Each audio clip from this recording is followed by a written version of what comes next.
Alright guys, kanizere ko mukomeje kugubwa neza cyane gatanu ku kana. Nitwa Justin Boy 250 50 number 1 umusore w'abanyarwanda ukeneye kwamamaza product zitandukanye ndetse n'amakampani agiye atandukanye. Nta kindi bigusoza ibyo ikaze mu makuru yacu rero arambuye. Umuvugizi wa RIB Murangirwa Gilbert avuga ko Kazungu Denis wafashwe akekwaho ubwicanyi ngo yajyaga mu tubari agafata abakobwa akabacyura iwe akabiba akabica akanabashingura aho yari atuye. Igitangazamakuru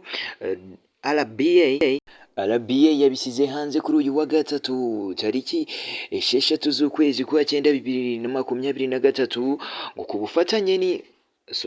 ku bufatanye n'inzego z'ibanze RIB yafunze Kazungu Denis ukekwaho kwica abantu hanyuma akabashyingura mu nzu yakodeshaga iherereye mu karere ka Kicukiro umurenge wa Kanombe akagari ka Busanza. Uyu mugabo akaba ngo yabanzaga kwiba abaturage.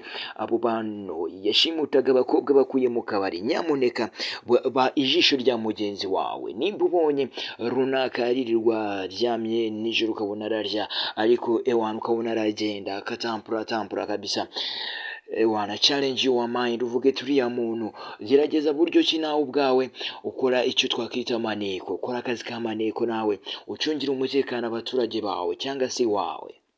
Yes, ubwo twakomeza gusoma inkuru yanditse kuri RBA batubwiye yuko afungiye kuri sitasiyo ya RIB ya Kicukiro mu gihe iperereza rikomeje kugira ngo hamenyekane umubare n'umwirondoro wabo yaba yarishe ndetse na dosiye ye ikorwe ishyikirizwe ubushinjacyaha.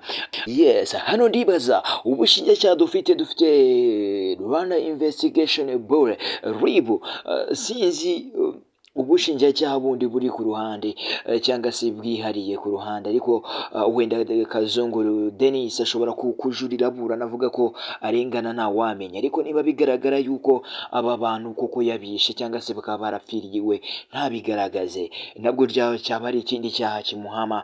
Ikindi kandi bifuriza ibihe byiza. Niba ukeneye kwamamaza product zitandukanye ndetse n'ibindi bikorwa, nta kindi bigusaba, andikira 0789859215 ubundi kabisa ibintu bibesaza Africa to business enjoys, ubundi enjoying ubuzima bwawe feeling the joys, ibintu bigende neza. Nitwa Justin Boy 250 number 1 umusore w'abanyarwanda.